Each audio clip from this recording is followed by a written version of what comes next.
Bonsoir à tous. Welcome to part 5 of this fairy tale session. We are reading together La Belle au Bois dormant, that's Sleeping Beauty for you, La Belle au Bois dormant. So far, the evil witch sent a curse to the young princess, and we're going to see what happens next. Ce terrible don fit frémir toute la compagnie, et il n'y eut personne qui ne pleura. Dans ce moment, la jeune fée sortit de derrière la tapisserie et dit tout haut ces paroles. Rassurez-vous, roi et reine, votre fille n'en mourra pas. Il est vrai que je n'ai pas assez de puissance pour défaire entièrement ce que mon ancienne a fait. La princesse se percera la main d'un fuseau, mais au lieu d'en mourir, elle tombera seulement dans un profond sommeil qui durera 100 ans, au bout desquels le fils d'un roi viendra la réveiller. Ooh. So we're going to go through each sentence, and just as yesterday, I think we will be a little bit faster because we already saw lots of the vocabulary, so maybe we will reach this point, but let's see. Are you ready? You have your pen and paper? Okay. So I'm going to read this sentence again. Ce terrible don fit frémir toute la compagnie, et il n'y eut personne qui ne pleura. What, do you understand? What do you think? Ce terrible don. This terrible wish or gift. I think it's more of a gift. This terrible gift fit frémir toute la compagnie. This means this terrible wish made all the people around. What did I took some notes today, so I didn't have to look at the words. Where is that? It's here. It's to shake, to tremble lightly. Okay, frémir.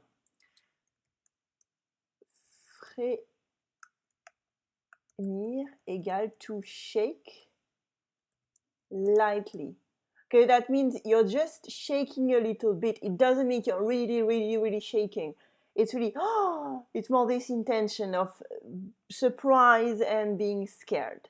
And what you can notice here is that this agrees with the terrible don, but this doesn't. That's because actually the verb used here is faire frémir. So literally to make shake. So we only accord this verb.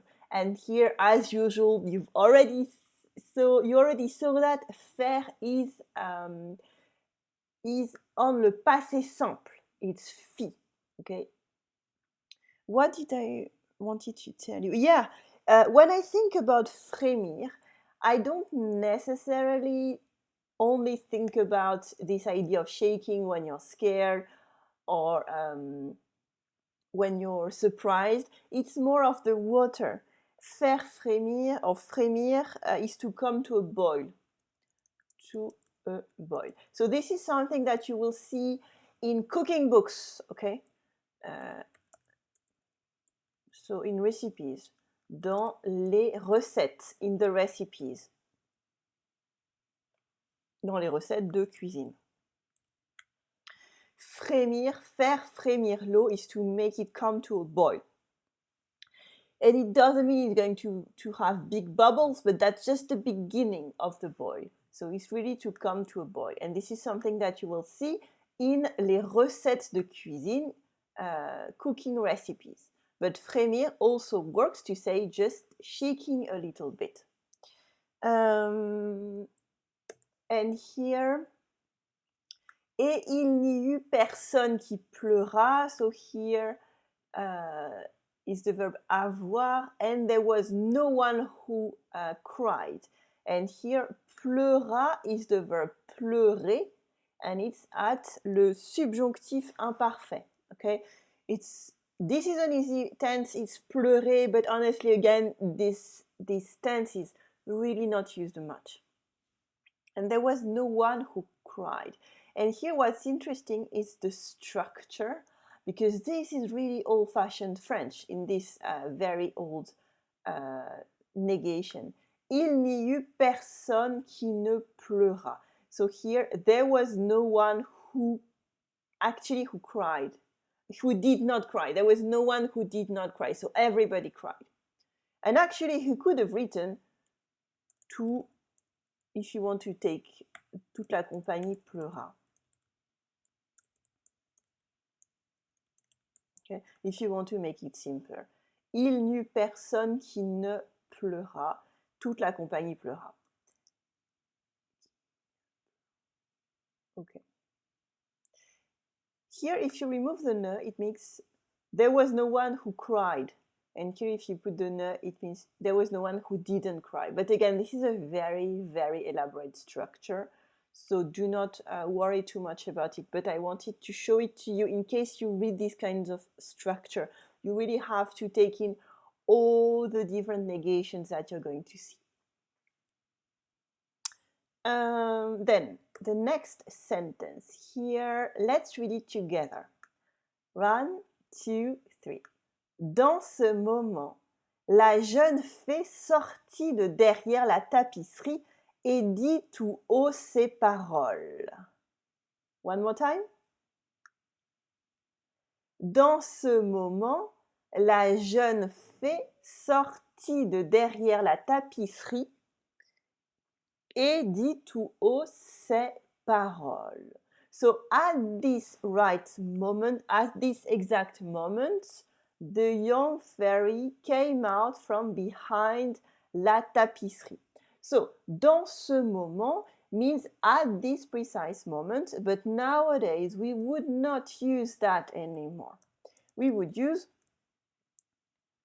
c'est à ce moment-là. And remember this la that we mentioned before, it's exactly the same. It means at this precise moment, because now dans is more for a place. Pour un lieu. You are inside a house. Je suis dans la maison. I'm inside a house. Okay?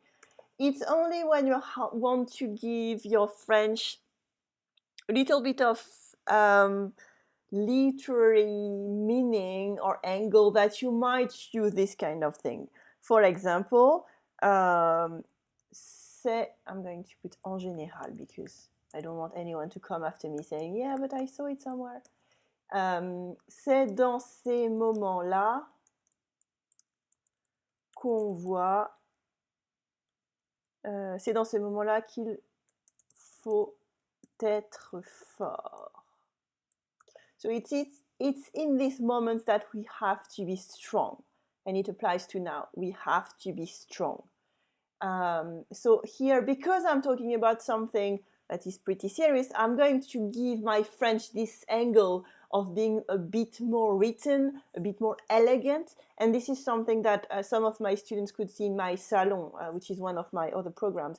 Where we really go deep into the French. This is what you can say in this context, this is what you could say in this context, and this is how the words are used. So most of the time, dans is for a place, pour un lieu, as in, je suis dans la maison, but sometimes you might use it in order to talk about moments, but it's not as often as a place.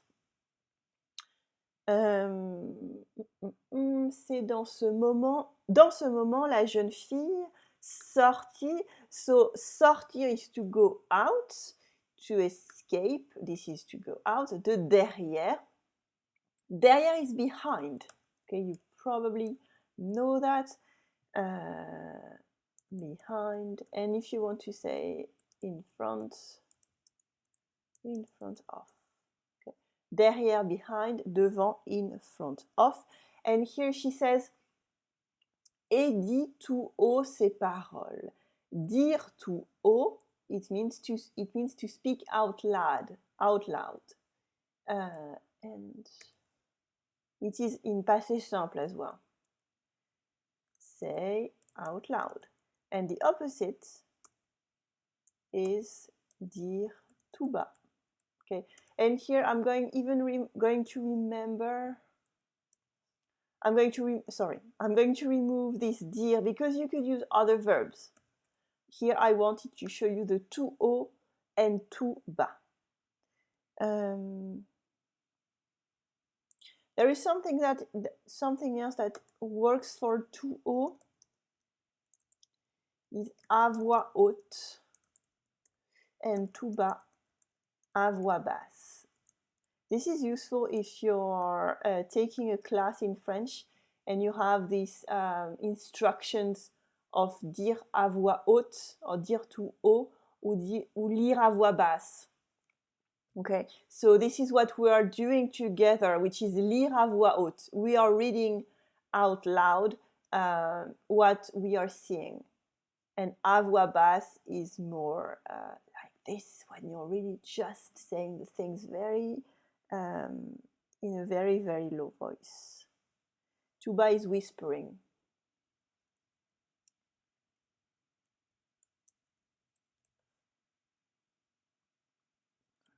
To whisper. Okay. So, I'm going to read this sentence again. Are you ready? 1, 2, 3.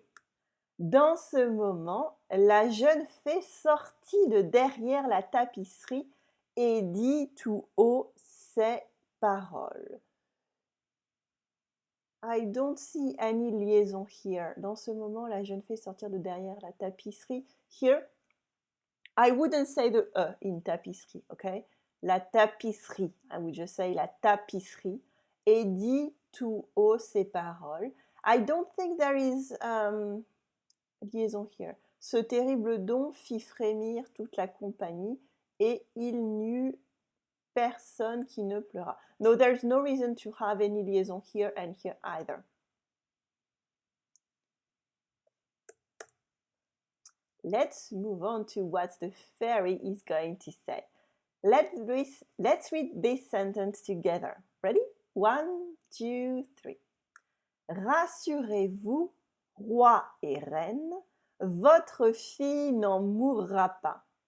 Il est vrai que je n'ai pas assez de puissance pour défaire entièrement ce que mon ancienne a fait. I'm going to show you the liaison. Rassurez-vous, roi et reine, votre fille n'en mourra pas. Il est vrai que je n'ai pas assez, so here we have one, de puissance pour défaire entièrement ce que mon ancienne a fait. So we only have one here. Rassurez-vous is something you really should work on. Be reassured. This is un impératif, okay?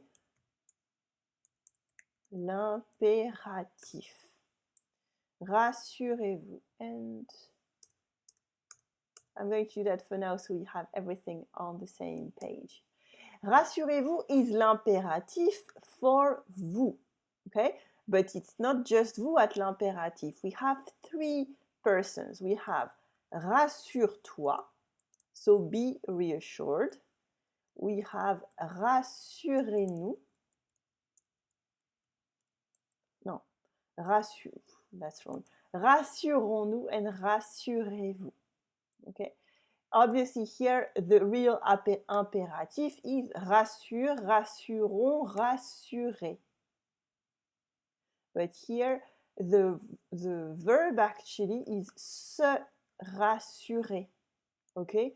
It's to reassure oneself, because this is un verbe réflexif. Okay? Se rassurer.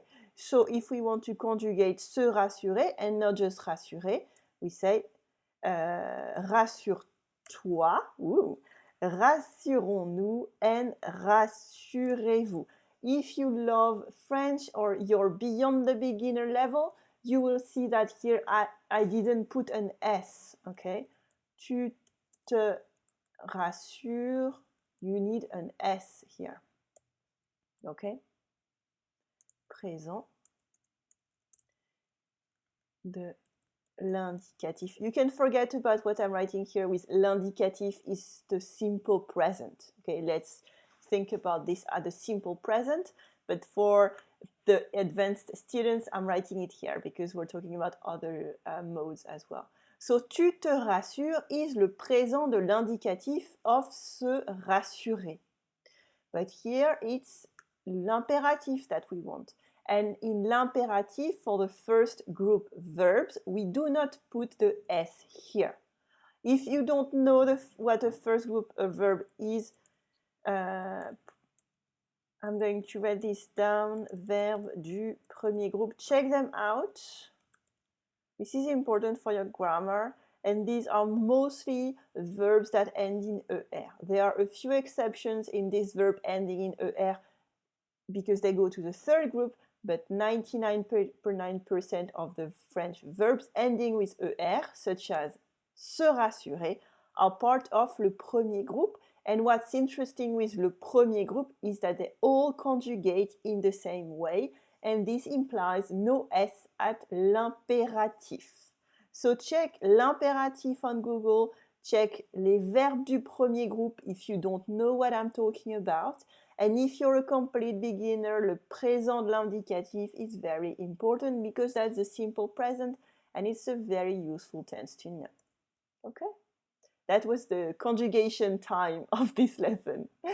So, rassurez-vous, roi et reine, king and queen, votre fille n'en mourra pas. Remember what we said yesterday? Here it's the future because we have two R's.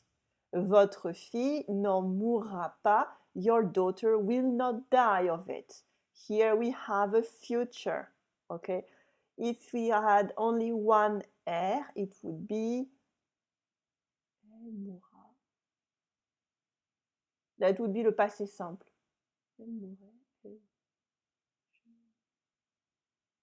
Yeah, that's the passé simple. So here two R's, so that's the future. Your daughter will not die of this. Il est vrai, it's true, literally it is true, que je n'ai pas assez de puissance, that I don't have enough power. La puissance is power. La puissance is power pour défaire entièrement. To undo entirely. Défaire is an interesting verb because literally it is to do. To undo. Sorry. To undo. You can see here faire, which is to do, and de is undo.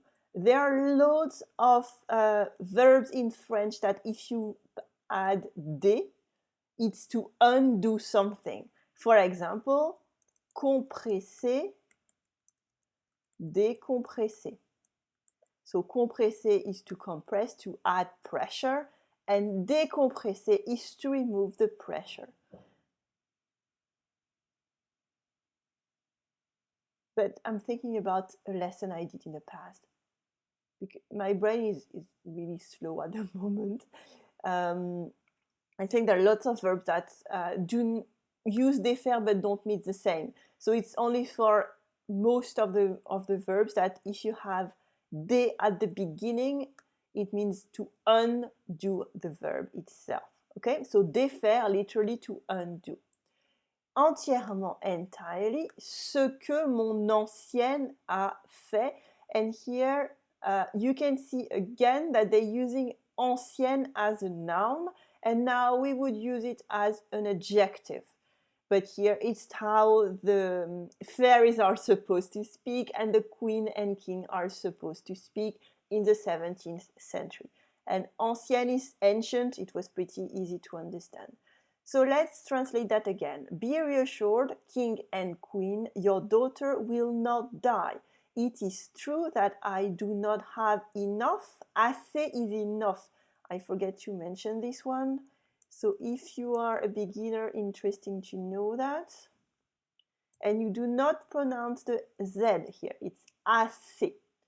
That I do not have enough power to undo entirely what my ancient did. So let's move on. So let's read this sentence together. La princesse se percera la main d'un fuseau. mais au lieu d'en mourir, elle tombera seulement dans un profond sommeil qui durera 100 ans, au bout duquel le fils d'un roi viendra la réveiller. So what does the fairy promises? La princesse, the princess, se percera, will pierce herself, which here literally is more, will pierce her hand with un fuseau. What did we say yesterday? I can't remember. A spindle. Yes, we said that yesterday. A spindle. So we'll pierce her hand with a spindle. So here, some students asked me yesterday. We should say now, se percera la main avec un fuseau. But again, this is 17th century French, so they're using de. Okay. In everyday French, I would say la princesse se percera la main avec un fuseau. Mais au lieu d'en mourir, but instead of dying of it, and here you can notice that I did la liaison, you could not do la liaison, that would be fine. Mais au lieu d'en mourir, au lieu de is instead of.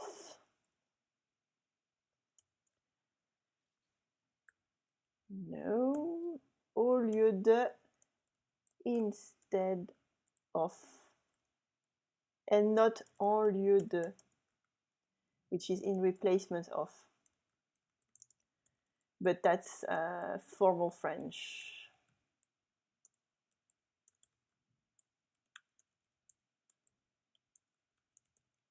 That's just for the freaks out there like me who love to know a little bit more. But you do not have to remember that. Lots of French people don't. Au lieu de is instead of. Au lieu de, instead of. Au lieu d'en mourir, instead of dying of it. So here, that's more for everybody.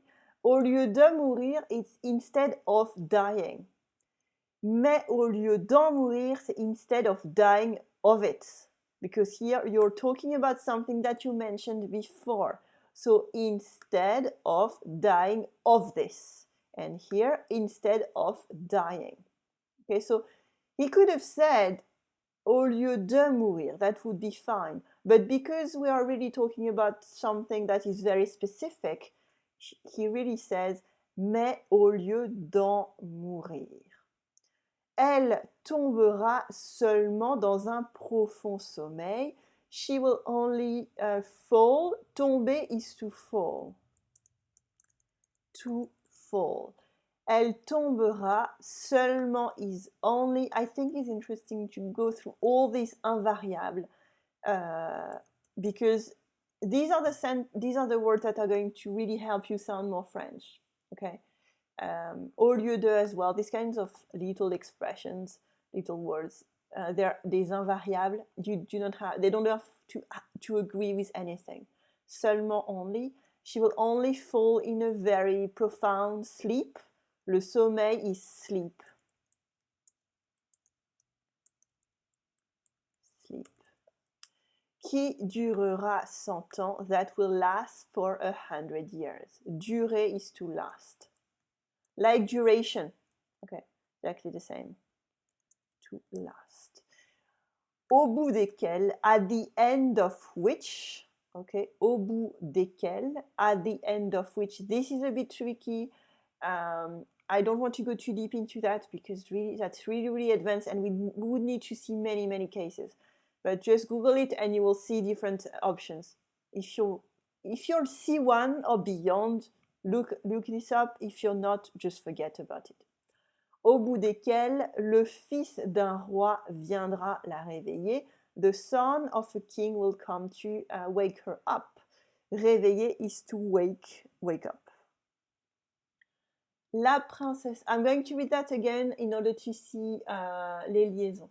La princesse se percera la main d'un fuseau, mais au lieu d'en mourir, elle tombera seulement dans un, here we have une liaison, dans un profond sommeil qui durera 100 ans. Here we have one.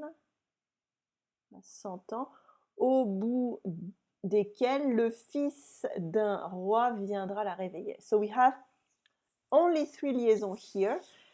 Let's read this sentence again. La princesse se percera la main d'un fuseau, mais au lieu d'en mourir, elle tombera seulement dans un profond sommeil qui durera 100 ans, au bout desquels le fils d'un roi viendra la réveiller. There is something else I want to do today, is that I want to review the paragraph that we saw together, and I want to show you how I would read it in everyday modern French, because this is what we're all here for, to get better at understanding and speaking everyday modern French. So let's go through that. So, ce terrible, this is okay, dont fit frémir toute la compagnie. So here I'm going to put in yellow the letters I would not pronounce. Ce terrible. Here we don't say the at the end of a word. Ce terrible dont. If you're advanced, there's something that I want to show you here that is very typical of accents. Depending on where you're from, you can remove this which is the of ce, or you can remove the of terrible. I'm going to read this by removing the of terrible. Ce terrible dont. Okay? I almost don't say the of terrible. I have to say a little bit of something, because if not, my mouth will have issues. But I want to show you this one instead. So if I remove this one, terrible dont. Terrible dont. Terrible dont. This is something that exists in certain accents, and personally sometimes I know I remove the first of these kinds of conjugation, of combination. And again, this is really for those who are advanced in understanding French, but it's interesting for everybody, because sometimes if you don't understand something, it might be because someone is using a new combination of letter removing that you never saw before. But this is tricky, and do not try to do it yourself. It's really for you to understand it better. So, ce terrible dont fit frémir toute la compagnie, et il n'y eut personne qui ne pleura. Et il n'y eut personne qui ne pleura. Yeah, so here I would remove this one. I would not pronounce it very loudly, but you have to say it again, because if not, you have too many letters in your mouth. So let's read that again, together. 1, 2, 3. Ce terrible dont fit frémir toute la compagnie, et il n'y eut personne qui ne pleura. Okay, here I'm over-articulating it just a little bit because we are reading this together. I would say, ce terrible dont fit frémir toute la compagnie, et il n'y eut personne qui ne pleura. This is how I would read it, so that's really fast. Let's move on to the next one. Dans ce moment, la jeune fée, so again, we don't say the last one, and again, you could remove this one, dans ce moment, but that would be weird for this kind of reading, because we are reading old-fashioned French, so reading with a too modern reading would be awkward. Dans ce moment, la jeune fée sortit de derrière la tapisserie, so this one is definitely removed if you are speaking in a non-southern accent, because in the south they would pronounce it, and all pronunciations are equal. Dans ce moment, la jeune fée sortit de derrière la tapisserie et dit tout haut ces paroles. So this is okay. Let's say that one last time. 1, 2, 3. Dans ce moment, la jeune fée sortit de derrière la tapisserie et dit tout haut ces paroles. Rassurez-vous, roi et reine, votre fille n'en mourra pas. Remember this R? Il est vrai que je n'ai pas assez de puissance pour défaire entièrement. So here we have a that is removed. Ce que mon ancienne a fait. So here again, don't say this one too loud. Que je n'ai jamais. Here you could remove this up.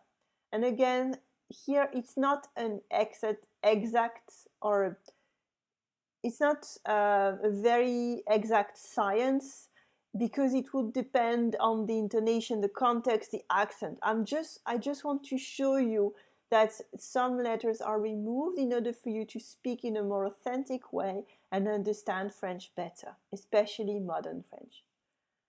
So let's do this one last time. Rassurez-vous, roi et reine, votre fille n'en mourra pas. Il est vrai que je n'ai pas assez de puissance pour défaire entièrement ce que mon ancienne a fait. Here in everyday modern French, I would say ce que mon ancienne a fait. Or you could say ce que mon ancienne a fait. But here, let's not overwhelm ourselves too much, but I wanted to show you that depending on the accent and the people, these might go. And this is the last sentence and we are on time. Let's read that. La princesse se percera la main d'un fuseau, mais au lieu d'en mourir, elle tombera seulement dans un profond sommeil qui durera 100 ans, au bout desquels le fils d'un roi viendra la réveiller. I just remembered about desquels. Desquels is masculine plural because we're talking about 100 ans. At the end of these 100 years, the son of a king will come to wake her up. So this is why we have desquels, because we could say au bout des 100 ans, le fils d'un roi viendra la réveiller. Okay? Au bout de ces 100 ans. So here, I'm going to write it here just because I want the advanced students to know something as well. Au bout de ces 100 ans. Okay, so you could put au bout desquels, le fils d'un roi viendra la réveiller, or if you're intermediate or beginner, au bout de ces 100 ans, le fils d'un roi viendra la réveiller. At the end of these 100 years, the son of a king will come to wake her up. So let's look at the missing letters. La princesse, so here again you don't say this one, but that's pretty obvious now. Se percera, here you could remove this one. I'm going to put it just to show it to you. Se percera or se percera la main d'un fuseau. Mais au lieu d'en mourir, elle tombera. So here we can remove this one. Elle tombera instead of elle tombera. Seulement, instead of seulement, dans un profond sommeil qui durera 100 ans. Here, interesting is like tombera, we would often remove this in the middle of a future. Qui durera 100 ans, au bout desquels le fils d'un roi viendra la réveiller. So let's read that sentence one last time and then we are off. We finished. Congratulations. La princesse se percera la main d'un fuseau, mais au lieu d'en mourir, elle tombera seulement dans un profond sommeil qui durera 100 ans, au bout desquels le fils d'un roi viendra la réveiller. Here I'm pushing it a little bit in terms of pronunciation because I'm trying to push a modern pronunciation, an everyday French pronunciation on a fairy tale. And honestly, fairy tales are often read in a particular tone. And this is what happens in English as well. I'm sure if you read or are reading tales to your children or grandchildren or nephews, you are using a different tone than the tone that you're using with your friends because it's a fairy tale. So we want to be enchanting. So this is why I'm pushing it just a little bit in order to show you how you can use this pronunciation in your and this understanding in your everyday modern French. But if I were reading this one, I would use the traditional extra careful pronunciation, because that's the point of reading a fairy tale. So this is why I'm going a little bit too far here on purpose, because I want to teach you something. So that's it for today. Again, if you like this lesson, please put a thumb up to the lesson so we can show YouTube that this kind of video matters in these times. I wish you a lovely evening, a lovely night, maybe if you're going to bed, good night, a lovely day. Please, please, please take care. Stay at home if you can. And if you can't because you're a doctor, a nurse, you're working in hospitals, you're feeding people, taking care of others, thank you so much. I've had wonderful emails and messages from people at the front line thanking me for doing that every day. And it's not me to thank, it's you. So thank you. I will see you tomorrow at the exact same time, which is 7:15 p.m. Paris time. You can find the video on the channel and you can watch it again if you didn't understand everything. And I will see you tomorrow. Bonne nuit, bonne soirée, bonne journée, and à demain.